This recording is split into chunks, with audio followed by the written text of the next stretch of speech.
Salah satu ibadah yang paling Allah cintai dan paling besar pahalanya adalah memasukkan kegembiraan dalam hati seorang muslim. Jadi kita gembirakan dia dengan menjawab undangannya, dengan tersenyum dengan dia, atau memecahkan permasalahan yang sedang dihadapi, atau menghilangkan laparnya, atau melunasi utangnya. Semua itu bagian daripada ibadah yang sangat besar.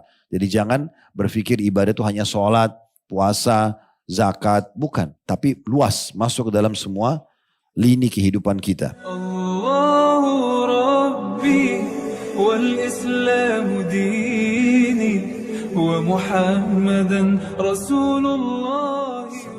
Assalamualaikum warahmatullahi wabarakatuh. Alhamdulillah, selalu saja selama kita hidup memuji dan memuja Allah Subhanahu wa taala, dan tentunya puji-pujian ini juga akan menjadi zikir yang terus bertahan di lisan orang-orang beriman pada saat di surga kelak. Karena memang memuji Allah dan berzikir kepadanya adalah ibadah yang paling mulia. Bahkan hampir semua ibadah, dari sholat, dari zakat, dari puasa Ramadan, haji, jihad, dan apa saja ibadah itu sering digabungkan oleh Allah Subhanahu wa taala dan dipartnerkan dengan zikrullah. Dan ini adalah ibadah yang sangat mulia dan satu-satunya ibadah yang akan tetap bertahan nanti di surga. Sudah tidak ada lagi sholat, tidak ada lagi puasa, tidak ada jihad, tapi zikrullah tetap ada. Dan kita sudah yakin dua susunan kata ini alhamdulillah adalah kalimat bersyukur kepada Allah Subhanahu wa taala. Tentu lisan yang selalu memuji dan bersyukur kepada Allah lisan yang paling mulia. Termasuk Allah masih memberikan hari ini lagi umur untuk kita dan kita bisa hadir bersama-sama mengerjakan salah satu kewajiban kita, sholat maghrib dan isya berjamaah, dan kita mengisi di antaranya dengan majelis ilmu. Maka alhamdulillah atas nikmat ini. Selanjutnya kita panjatkan salam hormat kita kepada utusan Allah Nabi besar Muhammad sallallahu alaihi wa alihi wa sahbihi wasallam, sebagaimana Allah telah perintahkan kita untuk mengucapkan salam hormat tersebut. Seperti biasa teman-teman sekalian, di pekan pertama dan kedua kita akan melanjutkan bahasan dosa-dosa besar. Dan kita masih di dosa besar menunda kewajiban. Dan pada kesempatan ini adalah menunda undangan seorang muslim. Mungkin banyak orang menganggap remeh masalah ini. Sering kita lihat fenomena di tengah masyarakat kita, di saat temannya, kerabatnya mengundangnya, dia mengatakan iya saya akan datang. Padahal sebenarnya itu dusta. Dia tidak ingin datang. Mungkin hanya basa-basi, atau memang dasarnya dia tidak mau datang, memang dia tidak ingin datang dan dia hanya menjawab sebagai persahabatan misalnya, atau rutinitas lisan dia selalu mengatakan iya, tapi sebenarnya tidak dikerjakan. Ini masuk dalam kategori dosa. Karena ini adalah menunda-nunda panggilan, undangan. Akan kita jelaskan nanti hukum syar'i berhubungan dengan masalah ini. Atau ada orang sebenarnya dia bisa untuk datang, tetapi dia memilih-milih mana kira-kira yang dia datangin. Dari sekian undangan ini, misalnya ada 3 undangan, dia bisa datang ke undangan-undangan tersebut, tetapi dia sengaja memilih-milih yang mana kira-kira ini orang kaya atau orang punya jabatan, sehingga dia fokus untuk datang ke acara tersebut, lalu kemudian dia mencari 1001 alasan kepada orang yang dibawa dari itu jenjang ekonomi dan sosialnya, misalnya menengah ke bawah, lalu dia berdusta seraya mengatakan saya tidak bisa, saya sibuk, anak saya sakit, atau berbagai macam acara atau program yang dibuat gitu ya. Maka itu semua dia sadar tidak sadar adalah masuk dalam kategori dosa. Sekarang kita masuk dulu membahas tentang masalah undangan ini. Undangan itu dirincikan oleh para ulama dan saya akan mengangkat perkataan Syekh Utsaimin rahimahullah. Sebenarnya undangan ini lebih kepada hak seorang muslim. Berangkat daripada hadis Nabi SAW yang diriwayatkan oleh Imam Muslim. Saya langsung saja ke terjemahannya. Kata Nabi SAW, hak muslim dari muslim yang lain ada 6. Artinya kewajiban kita terhadap saudara kita. Itu hak dia. Disebutkanlah oleh Nabi SAW yang pertama, apabila engkau bertemu, maka engkau memberikan salam kepadanya. Jadi tidak usah tunggu siapa yang lebih dulu memberikan salam. Tapi kita mengejar keutamaan. Bahkan Nabi SAW menyebutkan dalam riwayat yang lain, kalau 2 orang muslim bertemu, maka yang paling baik adalah yang memulai salam. Ini adalah hak dia yang merupakan kewajiban kita.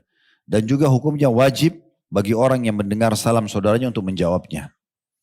Kemudian yang kedua, tentu kita tidak akan bahas panjang lebar masalah salam karena bukan itu target kita atau bahasan. Kemudian yang kedua, apabila engkau diundang, penuhilah undangannya. Ini menjadi target bahasan kita. Perintah Nabi SAW, siapapun muslim yang mengundang, kita wajib menjawabnya. Nanti akan kita jelaskan batasannya yang disebutkan oleh Syekh Utsaimin rahimahullah. Sekarang kita masih sebutkan landasan hukumnya terlebih dahulu. Kemudian yang ketiga adalah apabila engkau diminta nasihat, maka berilah nasihat kepadanya. Minta saran, minta ide, selama kita mampu berikan ide tersebut. Yang keempat, apabila dia bersin lalu mengucapkan Alhamdulillah, memuji Allah, maka tashmitlah dia. Atau ucapkan kepadanya doa lain, yarhamkallah, semoga Allah merahmatimu. Yang kelima, apabila dia sakit, maka jenguklah dia. Dan yang terakhir, yang keenam, apabila dia meninggal dunia, maka iringilah jenazahnya. Dan hadis ini diriwayatkan oleh Imam Muslim. Hukum menjawab undangan, siapapun muslim yang mengundang, kenal atau tidak kenal, itu disyariatkan dalam agama. Tanpa ada perselisihan di antara ulama masalah ini. Selama dia muslim, dia undang, maka kita disyariatkan untuk datang. Tetapi memang memenuhi 3 syarat. Yang pertama disebutkan oleh Syekh Utsaimin di dalam buku beliau, Tauhidul Ahkam. Di syarah sahih, syarah Riyadhus Shalihin, dan juga Syekh Ali Bassam menyebutkan dalam Tauhidul Ahkam, mengatakan bahwasanya syaratnya 3. Yang pertama adalah orang yang mengundang seorang muslim. Kalau kita bicara tentang hukum undangan yang tidak ada perselisihan, kita disyariatkan untuk datang. Nanti kita akan jelaskan undangan seorang kafir seperti apa hukumnya, undangan seorang fasik seperti apa hukumannya atau hukumnya gitu ya. Tapi kalau orang muslim secara umum, maka sudah memenuhi 1 syarat yang Anda harus wajib menjawabnya. Yang kedua, orang yang mengundang itu bukan ahli maksiat. Nanti kita jelaskan masalah orang fasik. Misalnya dia pejudi, dia pezina, ya, dan dia mengundang di acara-acara yang berbau maksiat, maka ini tidak dibolehkan. Kemudian yang ketiga adalah di acara tersebut tidak ada kemaksiatan, itu maka terpenuhilah 3 syarat. Kalau ada kemaksiatan maka ada rincian hukum. Kalau kita diundang dalam sebuah acara, ternyata ada di situ kemaksiatan dan kita yakin kita bisa memperbaikinya, meluruskan. Misalnya kita diundang sebagai penceramah, penyampai, mungkin sepatah kata, kata sambutan, dan kita bisa jadikan momentum itu untuk memberikan peringatan, maka boleh saja. Tapi kalau kita tidak bisa meluruskan kemungkaran tersebut, maka kita tidak wajib datang. Bahkan kalau di situ penuh dengan kemaksiatan, tidak ada keharusan datang. Sebagian ulama bahkan memfatwakan hukumnya haram untuk datang di acara yang berbau maksiat kepada Allah Subhanahu wa taala. Kemudian selanjutnya, hukum yang disepakati oleh para ulama tentang wajibnya adalah nomor 1 walima urs, pernikahan. Yang lainnya bukan kewajiban. Selain daripada ini undangan makan, undangan yang lainnya itu masih masuk dalam hukum umum ya, ulama mengatakan sunnah muakkadah. Sunnah yang sangat ditekankan. Tetapi kalau undangan pernikahan ini hukumnya lebih kepada wajib. Karena memang dalil-dalilnya sangat mengarah ke sana tentang masalah hukum wajibnya. Dan kita sudah tahu kalau wajib berarti dikerjakan dapat pahala, ditinggalkan dapat dosa. Karena memang ada hadis Nabi SAW dalam riwayat Imam Muslim. Kata Nabi SAW, barang siapa yang tidak menghadiri undangan walima pernikahan atau walima atau acara pernikahan, maka sungguh dia telah durhaka kepada Allah dan Rasulnya. Kalau masih ingat kita pernah jelaskan di kelas kita atau di majelis kita ini, dosa-dosa besar itu kalau ada ancamannya. Apakah ancaman itu murka Allah, dilaknatkah, siksa kuburkah, siksa nerakakah?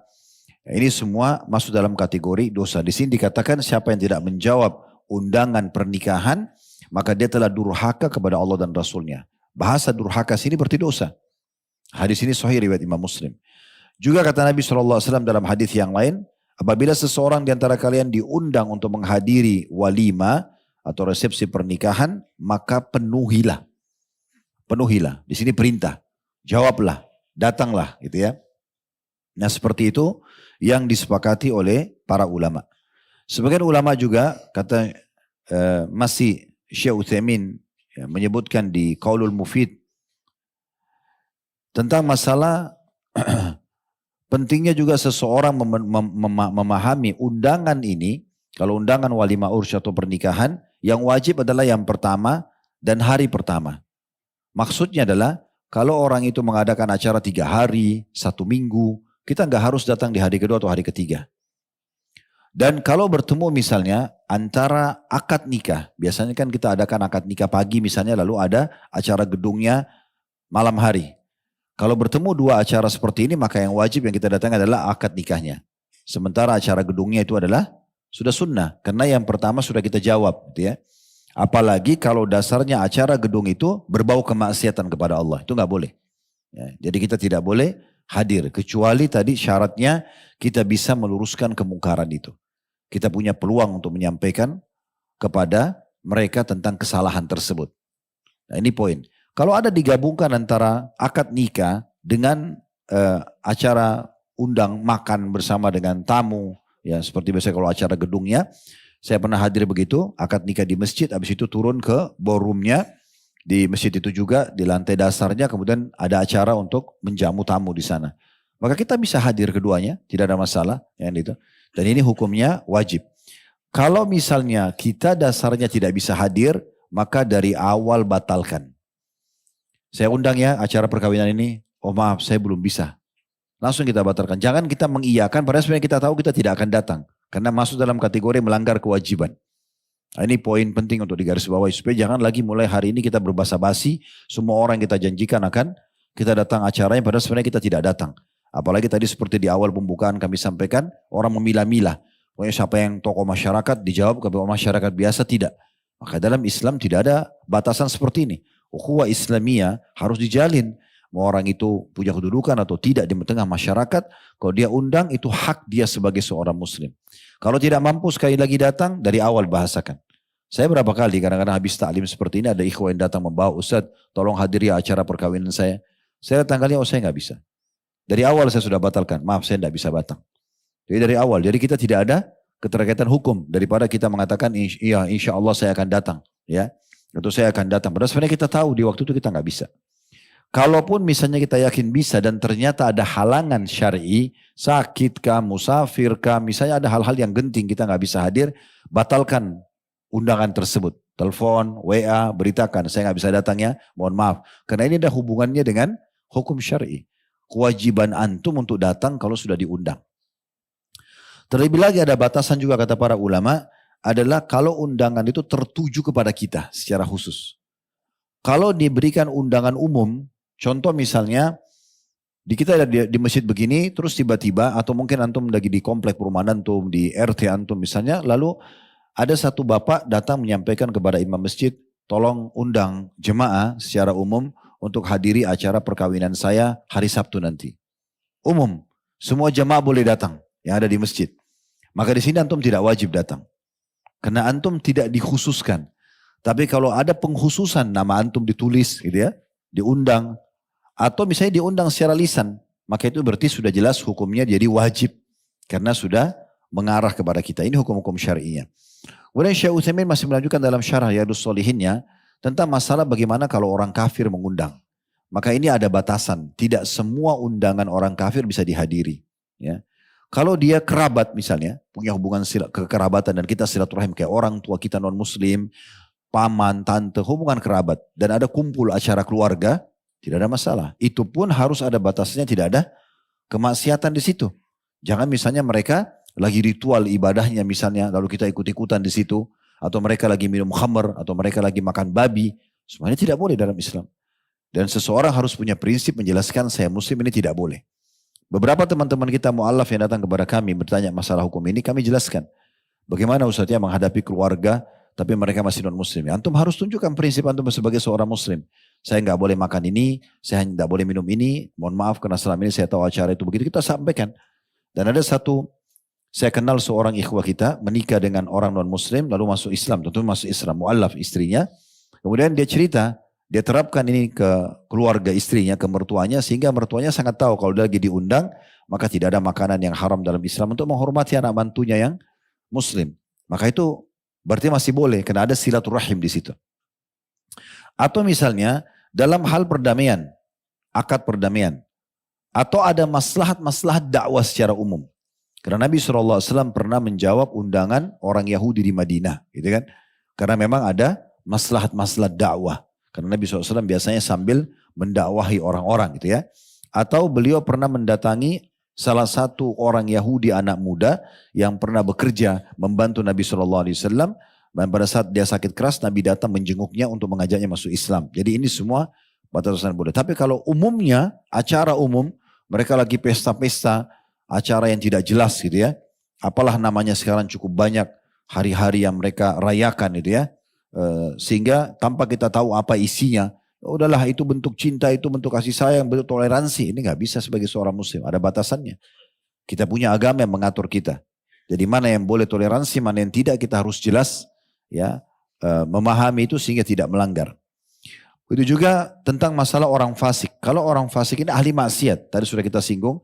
Kalau misalnya kita tahu jelas orang ini mabuk, ketemu dengan kita pun dalam kondisi dia mabuk, atau dia di situ sambil menjamu tamu, sambil ya dia menunjukkan misalnya lawan jenisnya yang tidak halal buat dia. Dia berbangga misalnya dengan pacarnya, dia berbangga dengan pergaulan bebasnya. Dia berbangga misalnya dengan bisnisnya yang manipulasi data. Kita tahu semua itu, nah kita tidak wajib datang.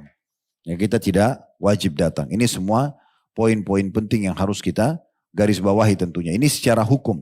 Ini secara hukum. Baik, sekarang teman-teman sekalian, kita akan coba masuk lebih dalam tentang masalah bagaimana sih sebenarnya bentuk undangan. Orang yang undang dan orang yang diundang. Saya tertarik membahas apa yang ditulis oleh Syekh Abu Bakar Jazair rahimahullah dalam buku beliau Minhajul Muslim yang sedang di depan saya ini. Ini sudah kami bedah sebenarnya di YouTube. Tetapi saya melihat dalam masalah adab bertamu, mengundang orang atau kita diundang orang lain ini, beliau sangat lengkap menjelaskan tentang masalah ini. Tentu saja beliau membaginya menjadi beberapa bagian. Yang pertama undangan pertamuan, kemudian adab memenuhi undangan jamuan, dan yang terakhir beliau menyebutkan adab menghadiri undangan. Yang pertama sekali diangkat oleh Syekh Abu Bakar Jazair rahimahullah masalah undangan perjamuan. Beliau mengatakan hendaknya mengundang orang-orang yang bertakwa untuk bertamu, bukan orang-orang fasik dan durhaka. Itu dimulai dari orang yang mengundang dulu.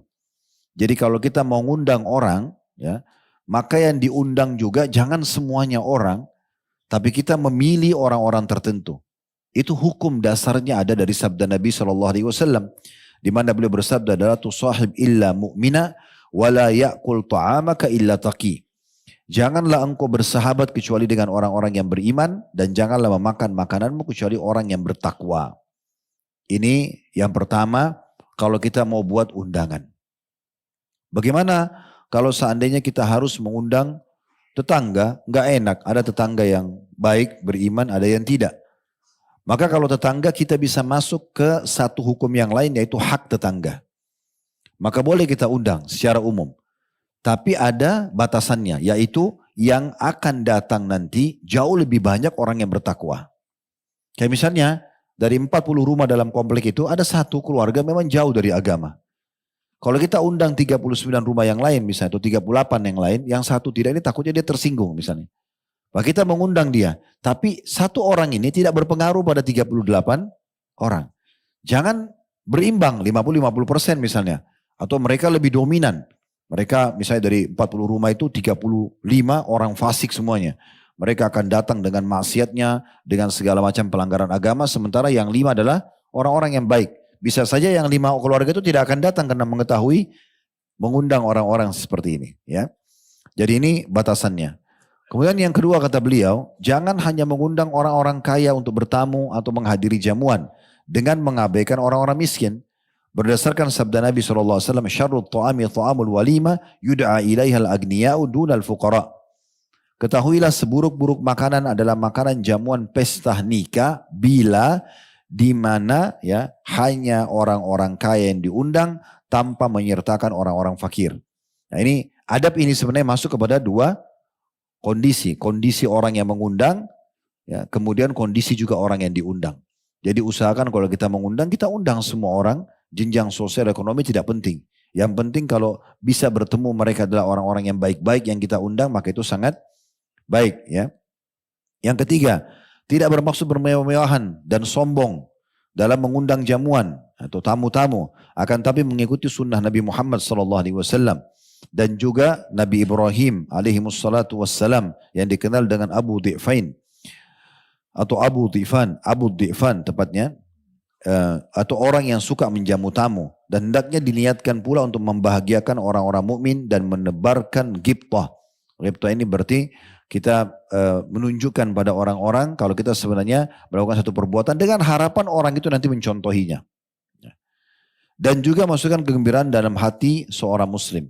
Makanya sebagian salaf mengatakan, saya menyiapkan makanan kesukaan orang-orang soleh dari sahabat-sahabat saya, lebih saya sukai daripada semalam suntuk sholat malam. Karena memberikan makan, memasukkan gembira dalam hati seorang muslim, ini adalah ibadah. Dan itu dianggap oleh beliau lebih afdal daripada sholat malam. Yang keempat, jangan mengundang orang-orang yang sudah diketahui sulit untuk hadir. Tetap ngotot kasih undangan, kita tahu tidak akan datang. Mungkin undangan kita bahkan tidak dilihat. Maka untuk apa? Melahirkan kekecewaan dalam hati sendiri. Gak usah undang orang kalau tidak mau datang. Ini kata beliau. Atau orang yang akan terganggu oleh saudara-saudara yang hadir lainnya. Hal ini dimaksudkan untuk menghindari perbuatan yang menyakiti orang mukminin dan yang secara tegas dilarang dalam agama. Kayak misalnya kita tahu nih, ada dua keluarga kita berseteru. Ya udah, ini kita tahu ini kalau ketemu pasti cekcok nih. Jangan dua-duanya diundang. Kita undang yang aslah, yang terbaik di antara keduanya. Diundang, nanti di kesempatan yang lain kita undang lagi yang satunya. Gitu kan? Kalau mereka ditanya misalnya, kenapa saya nggak diundang kemarin? Oh karena si fulan kami undang, nanti khawatirnya ada cekcok gitu kan.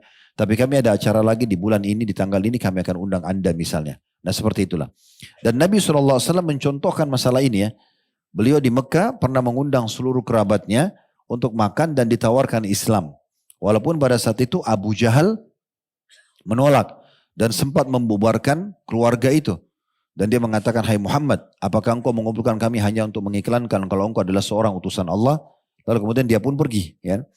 Maka Nabi SAW buat acara yang kedua tanpa Abu Jahal. Dan Abu Jahal mengacaukan tadi, akhirnya keluarga Nabi SAW banyak yang tidak mendengarkan apa yang Nabi mau sampaikan. Di undangan kedua Abu Jahal tidak datang, Nabi menyampaikan, disitulah dapat hidayah tante beliau Sofia radhiyallahu anha masuk Islam. Itu ibunya Zubair bin Awam. Itu justru karena tidak ada cekcok dalam majlis atau dalam undangan makan tadi, maka akhirnya masuk Islam. Itu poin tentang masalah undangan pertemuan. Kemudian beliau menyinggung juga tentang masalah adab memenuhi undangan jamuan. Ini sekarang kalau kita yang datang menjawab undangan. Tadi kalau orang yang mengundang. Yang pertama adalah hendaknya seorang muslim, ini jadi saksi bahasan kita, selalu memenuhi undangan. Tidak melalaikannya kecuali ada uzur secara syar'i. Seperti karena khawatir jika hadir akan menyebabkan bahaya pada agamanya. Atau pada keselamatan fisiknya. Kalau tidak, maka dia wajib menjawabnya. Sebagaimana sabda Nabi SAW, man du'iya fal yujib. Barang siapa yang diundang, hendaklah ia memenuhinya. Walaupun sudah kita jelaskan tadi ya, lebih kepada pendapat ulama yang wajib adalah acara pernikahan. Kalau acara yang lain hukumnya pilihan. Gitu ya. Itu adalah pilihan. Dan Nabi SAW menyebutkan dalam hadis yang lain, tadi itu hadis riwayat Muslim, bahwasanya siapapun yang diundang dia harus menjawabnya. Dan hadis yang lain diriwayatkan oleh Bukhari. Kata Nabi SAW, "Lau du'itu ila qura'i syatin la ajabtu, walau uhdiya ilayya dhira'un la qabiltu." Sekiranya kata Nabi SAW, aku diundang untuk makan betis kambing sekalipun, niscaya aku akan memenuhi undangan itu. Dan sekiranya aku diberi hadiah lengan kambing, niscaya aku akan menerimanya. Maksudnya Nabi SAW mengatakan, walaupun yang undang itu orang sederhana, makanannya pun sederhana, maka kita jawab undangan tersebut. Ya, kita jawab undangan tersebut. Walaupun misalnya undangan hanya undangan makan sarapan sama-sama, makan siang, makan malam. Ini bukan wajib seperti undangan pernikahan, tapi kalau kita menjawabnya pahalanya sangat besar. Dan ini adalah sunnah Nabi alaihi salatu wassalam. Itu yang pertama, jadi kita harus segera menjawab bila memang tidak ada udzur syar'i. Yang kedua, hendaknya tidak membeda-bedakan antara orang fakir dan orang kaya dalam memenuhi undangan. Ini tadi yang saya bilang sama poinnya. Kalau yang undang, dia harus undang semua elemen masyarakat, ya kaya ataupun tidak kaya. Kalau orang yang diundang sama, dia jangan memilah-milah siapa yang undang. Ya, karena ini punya jabatan didatang, kalau itu orang biasa dia nggak datang. Maka ini juga dia tidak membeda-bedakan antara orang fakir atau orang kaya dalam memenuhi undangan. Karena tidak memenuhi undangan orang fakir itu mengecewakan hatinya. Di samping hal itu mengandung unsur kesombongan atau gengsi dalam kurung, padahal sombong itu sangat tercela. Dan Nabi SAW bersabda, tidak akan mencium bau surga orang yang dalam hatinya seperti ya biji sawi dari kesombongan. Dan dinukil riwayat bahwasanya menjawab dan memenuhi undangan orang-orang fakir, sementara mereka adalah muslim, apalagi orang-orang yang dekat dengan Allah, itu adalah hukumnya wajib. Sebagaimana juga dicontohkan oleh Al-Hasan bin Ali radhiyallahu anhuma, cucu Nabi SAW pernah berjalan melewati sejumlah orang-orang miskin. Mereka menggelar makanan di atas tanah. Pada saat itu mereka sedang makan. Lalu mereka berkata kepada Al-Hasan, mari makan siang bersama kami wahai putra dari putri Rasulullah SAW. Putra dari putri Nabi Fatimah. Ini Hasan adalah putranya Fatimah. Karena katakan wahai putra dari putri Rasulullah SAW. Maka Al-Hasan pun menjawab mengatakan, iya, sesungguhnya Allah tidak mencintai orang-orang yang sombong. Lalu beliau pun turun dari bagal. Bagal ini peranakan antara kuda sama keledai. Kemudian beliau pun turun dan makan bersama orang-orang miskin tersebut. Nah, jadi ini poin yang kedua yang harus diperhatikan adalah kita pun kalau diundang jangan memilah-milah ini miskin atau ini kaya. Yang penting kita punya kesempatan jadikan itu sebagai ajang pahala. Ingat sabda Nabi SAW kemarin hari Sabtu sempat kita singgung di kisah Abdullah bin Umar atau pelajaran dalam kehidupan beliau. Adalah salah satu ibadah yang paling Allah cintai dan paling besar pahalanya adalah memasukkan kegembiraan dalam hati seorang muslim. Jadi kita gembirakan dia dengan menjawab undangannya, dengan tersenyum dengan dia, atau memecahkan permasalahan yang sedang dihadapi, atau menghilangkan laparnya, atau melunasi utangnya. Semua itu bagian daripada ibadah yang sangat besar. Jadi jangan berpikir ibadah itu hanya sholat, puasa, zakat, bukan. Tapi luas, masuk ke dalam semua lini kehidupan kita. Yang ketiga, hendaknya di dalam memenuhi undangan itu tidak membeda-bedakan antara yang jauh dan dekat. Dan jika ada dua undangan maka seharusnya memenuhi undangan yang pertama yang meminta maaf kepada pengundang yang belakangan. Mau jauh mau dekat kita tahu itu adalah perintah agama. Maka kita menjawabnya. Kita mampu yang jauh pergi yang jauh. Siapa yang undang duluan? Ya, kalau yang lebih dekat datang undang duluan kita jawab. Dan kita sampaikan maaf kepada orang yang tidak mampu kita datang kalau bentrok jadwalnya. Tapi kalau tidak sebaiknya kita datang. Yang keempat kata beliau hendaknya jangan tidak memenuhi undangan karena alasan berpuasa sunnah. Kalau puasa wajib maka itu mungkin berbeda ya. Kalau diundang makan misalnya tapi ternyata kita lagi puasa wajib. Maka itu kita bisa sampaikan kayak di tengah hari Ramadan misalnya ya. Tentu tidak ada mungkin muslim mengundang makan di waktu ini tapi bisa saja. Secara hukum kita bicara kalau ada orang yang undang sementara puasa Ramadan. Siang hari kita tidak jawab undangan makan tersebut. Karena memang itu tidak boleh. Tapi kalau lagi puasa sunnah maka tetap kita menghadirinya. Jika tuan rumah, kata beliau, yang mengundang itu sangat bahagia bila Anda makan makanan yang dihidangkan, hendaklah dia berbuka puasa. Membatalkan puasanya, sebab membahagiakan hati seorang muslim termasuk taqarrub atau ibadah kepada Allah. Dan jika tidak juga, misal, kita bisa berbicara baik-baik kepada pengundang, seraya mengatakan, saya sedang puasa. Diizinkan gak gitu ya? Untuk melanjutkan puasa. Kalau dia bilang iya silakan misalnya, tidak masalah, kita lanjutin. Tapi kalau kita lihat di raut wajahnya dia kecewa, mungkin kita betul-betul ditunggu oleh dia dan diharapkan makanan itu diincipi oleh dia, maka kita boleh membatalkannya. Ya. Tapi antum jangan negosiasi, kalau antum bilang batalkan sih saya batalkan misal. Ya. Jadi memang dasarnya tidak niat puasa itu ya. Jadi kita memang malah adabnya kata beliau, kita kalau sudah lihat raut wajahnya yang harapan, cuma kita sendiri yang diundang sama keluarga. Makanan udah banyak, ayo makan. Ya udah, enggak usah kita bilang kita puasa, batalin aja kalau puasa sunnah. Tanpa bilang, karena sudah kita tahu udah ada orang lain yang diundang. Tapi kalau di situ rame orang lain juga banyak yang makan, kita bisa pamit baik-baik, maaf saya lagi puasa, diizinkan enggak untuk saya tidak batalkan. Kalau dia bilang, oh ya enggak apa-apa ya sudah. Kalau dia bilang, ya saya berharap sih makan juga, ya sudah batalin, enggak apa-apa. Ya. Tapi dia yang bilang, ya. Karena Rasulullah SAW bersabda dalam hadis yang beliau angkat di sini, hadis riwayat Muslim nomor 1431. Kata Nabi SAW, "Idza du'a ahadukum falyujib, fa in kana sha'iman falyusalli wa in kana muftiran falyat'am." Apabila salah seorang di antara kalian diundang, maka hendaknya ia memenuhi undangan tersebut. Jika ia sedang berpuasa, maksudnya puasa sunnah, hendaklah dia mendoakan. Jika dia tidak puasa, hendaklah makan di tempat undangan tersebut. Ya. Di dalam sabda Nabi yang lain, ini juga diriwayatkan oleh Imam Bukhari. Ini hadis sahih riwayat Bukhari. Kata Nabi SAW, "Takallafa laka akhuka wa taqulu inni shaim." Sementara saudaramu sudah bersusah payah masak untukmu, lalu kemudian engkau mengatakan aku sedang berpuasa, tanda tanya. Maksudnya dibatalkan kalau memang dia sudah berharap sekali kita membatalkannya. Nah di sini juga ada anjuran, kalau seandainya kita pamit tadi, maaf ya saya lagi puasa misalnya, dan dia izinkan, maka jangan lupa titipkan doa. Kita doakan dia. Doa yang sangat masyhur, Nabi SAW mendoakan orang kalau mengajarkan kita kalau mendoakan orang yang memberi makan, atau Allah man atamana, berikanlah makan ya Allah orang yang memberikan makan kepada kami, wasaqallah man saqana, dan berikanlah minum orang yang memberikan minum kepada kami, akala min ta'amukumul abrar, sungguhnya makanan kalian semoga dimakan oleh orang-orang yang patuh kepada Allah, wassallat alaikumul malaika, dan semoga para malaikat mengucapkan salam atau mendoakan kalian kebaikan, wa aftar indakumus shaimun, dan semoga kalian mendapatkan pahala orang yang berbuka puasa. Jadi nanti biasanya kalau tradisi kita di Indonesia itu kalau orang puasa dibungkusin banyak gitu ya. Ini bawa makanan, itu kan berarti dia juga dapat pahala buka puasa kita gitu ya. Nah seperti itu. Kemudian yang kelima, yang terakhir di poin nomor 2 ini masalah adab memenuhi undangan. Kata Syekh Abu Bakar Jazair rahimahullah, ketika memenuhi undangan hendaknya berniat menghormati saudara sama muslim agar mendapatkan pahala. Bukan hanya sekedar tidak enak. Jadi betul-betul ini karena perintah agama sehingga ada pahalanya. Kalau hanya karena tidak enak, karena sudah diundang, atau karena teman-teman semua hadir, atau kerabat semua hadir. Kalau kita tidak hadir nanti orang bilang apa, ini gak ada pahalanya semua. Tapi kalau diniatkan memang karena ini perintah agama, ya, orang lain datang tidak datang terserah. Selama saya diundang saya akan datang. Apalagi tadi namanya khusus disebutkan lisan atau tulisan.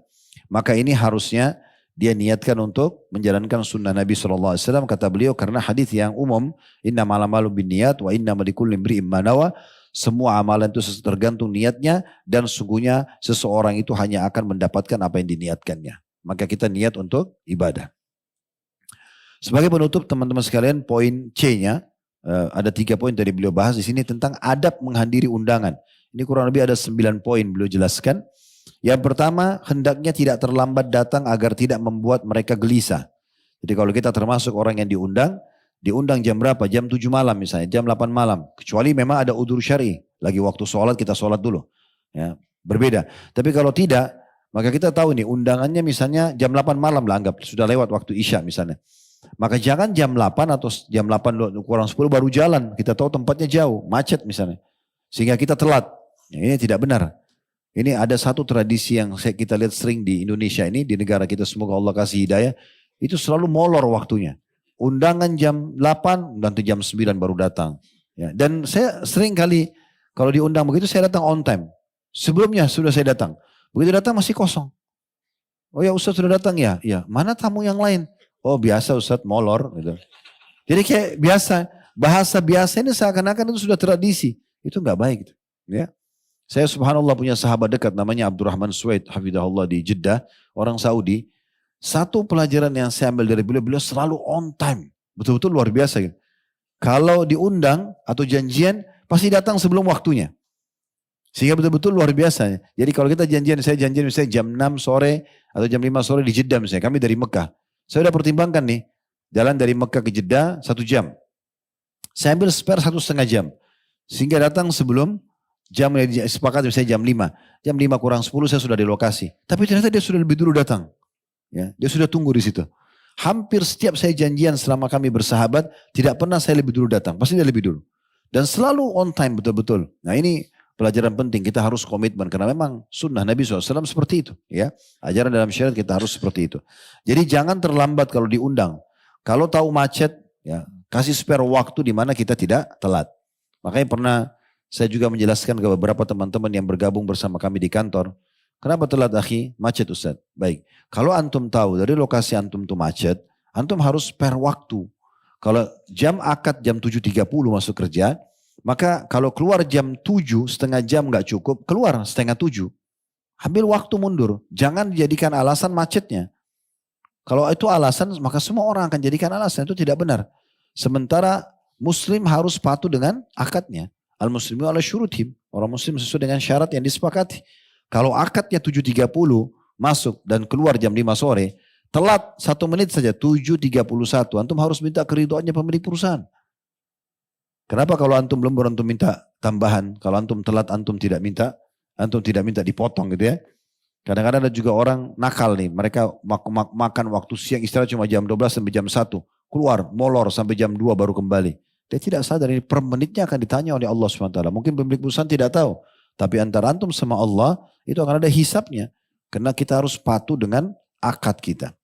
Ini poin yang pertama, yaitu masalah hendaklah tidak terlambat datang agar tidak membuat mereka gelisah dan juga tidak tergesa-gesa untuk datang agar tidak membuat mereka kaget karena belum siap. Misalnya undangan jam 12 siang, antum sudah datang dari jam 7 pagi. Nah, itu juga terlalu berlebihan. Kecuali antum mau bantu orang. Tapi kalau sudah nongkrong di rumah orang, mereka masih rapi-rapi kan juga nggak enak gitu ya. Karena hal ini kata beliau dapat mengganggu mereka.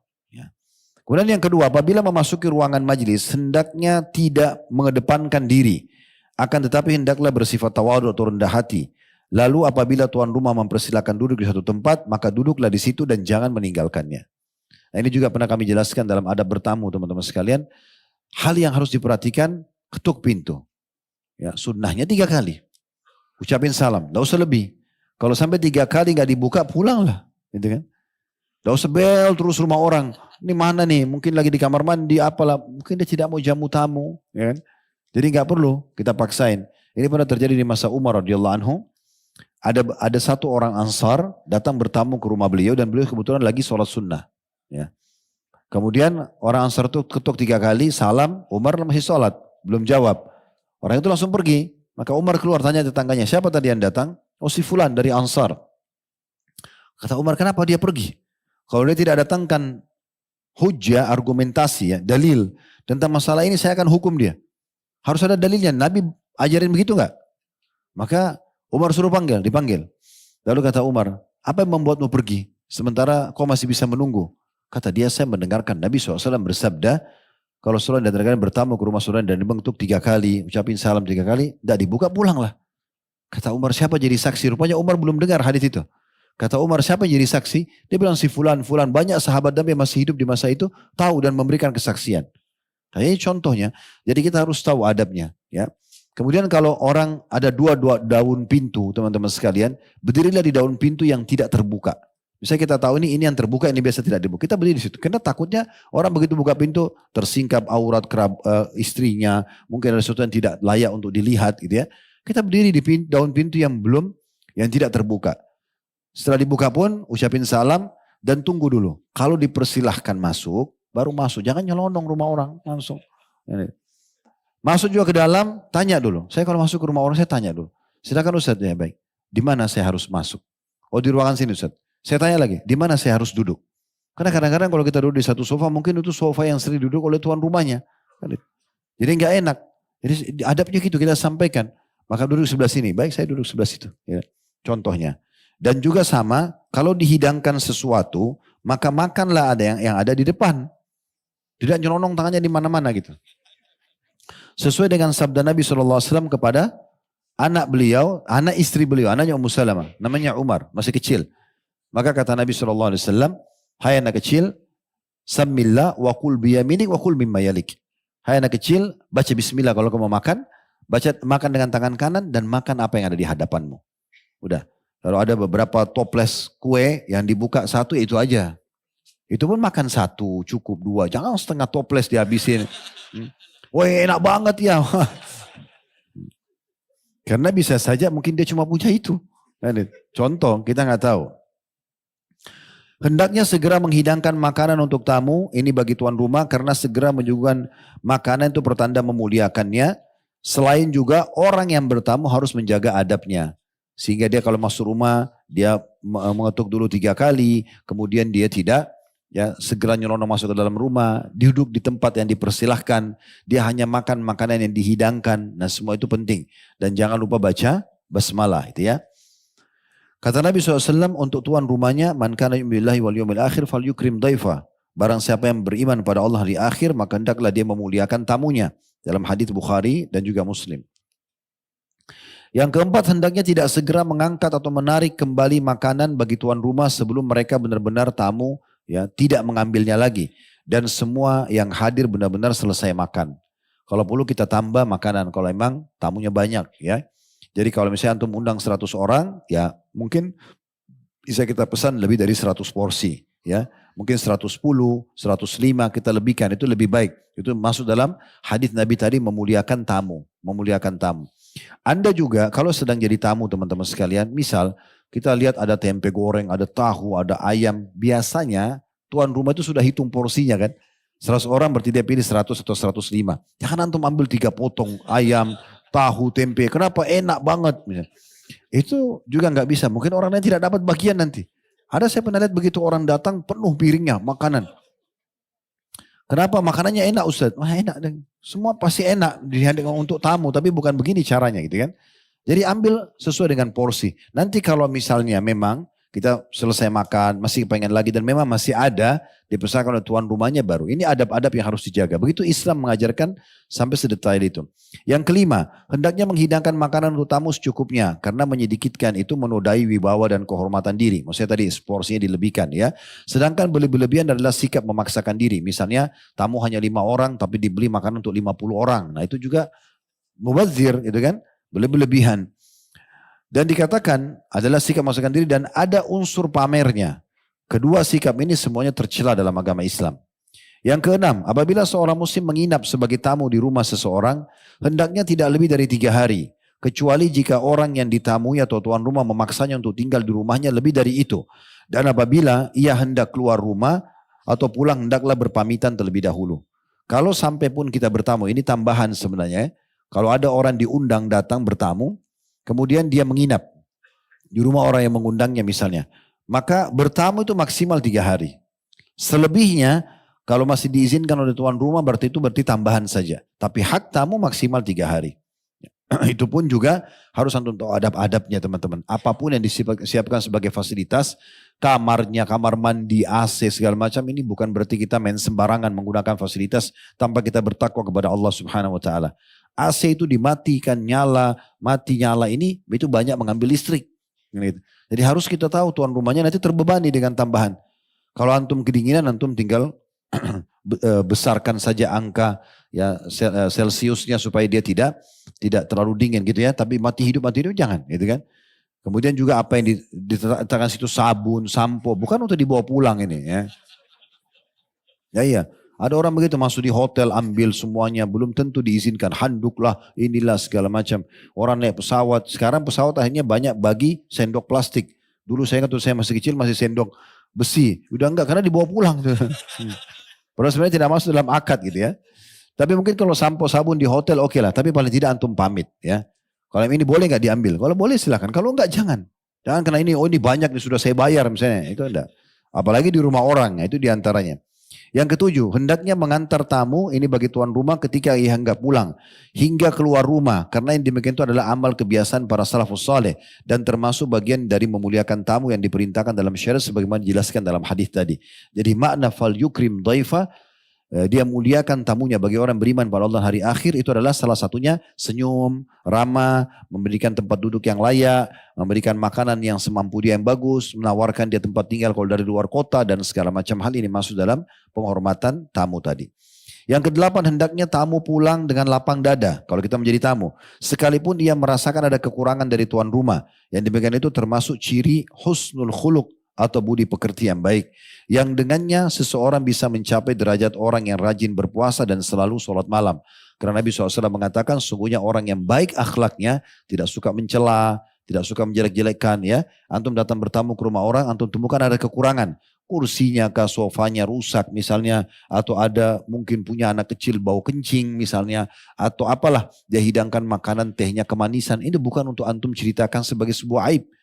Jadi antum tutupin itu ya. Dan Nabi SAW kalau dihidangkan sesuatu kata para sahabat, kami mengetahui Nabi tidak suka, itu kalau Nabi tidak menyentuhnya. Udah, beliau tidak pernah mencela makanan atau minuman. Kemanisan kah, keasinan kah, kepedesan kah, itu bukan harus dicela. Ya, kita pun pulang selesai, kita nggak usah mencela. Kita cukup berterima kasih berlapang dada karena sudah menjadi tamu di rumah orang itu. Yang terakhir, yang kesembilan adalah hendaknya setiap muslim mempunyai 3 ruang tidur. Kalau misalnya Allah berikan dia rumah, ini saran beliau. Yang satu untuk dirinya dan pasangannya, yang satu lagi untuk keluarganya kalau dia punya anak. Nah tentu kalau dia punya lebih dari anak, mungkin dia bisa memiliki juga beberapa kamar. Tapi usahakan di rumah itu tidak ada kamar yang kosong, tidak dipakai kecuali untuk tamu saja. Kalau untuk tamu bisa. Jadi kalau misalnya ada orang cuma suami istri, tapi kamar rumahnya sampai 10 misalnya. Dan itu tidak pernah dipakai. Kata Nabi SAW, firashun lil rajul, wa firashun lil mar'a, wa firashun lil dhaif, wa rabi'u lil syaitan. Tempat tidur bisa dipakai untuk suami, bisa juga dipakai untuk istri atau keluarga, dan satu lagi untuk tamu. Kalau ada lebihnya dan lama tidak dipakai, maka itu untuk syaitan. Itu sebagaimana Nabi sebutkan dalam hadis riwayat Muslim, ya. Tapi jangan dipelintir lagi nih ya. Wah, Ustadz bilang kalau ada kamar kosong ada syaitannya. Bukan itu. Syaitan itu ada di mana-mana. Di majelis ini juga ada syaitan, gitu kan? Di mana-mana syaitan. Dan jangan dikembangkan nanti, oh kalau gitu ada syaitan, akhirnya ada rugun tayangan lah, nanti ada ini, ada itu. Tidak ada, itu khurafat semua. Jadi maksudnya akan mubazir tempat itu bisa dipakai oleh syaitan. Tapi bukan berarti dia harus di situ menakut-nakuti pemilik rumahnya. Tidak seperti itu gambarannya. Allahu a'lam. Baik, ini bahasanya teman-teman sekalian berhubungan dengan masalah adab undangan.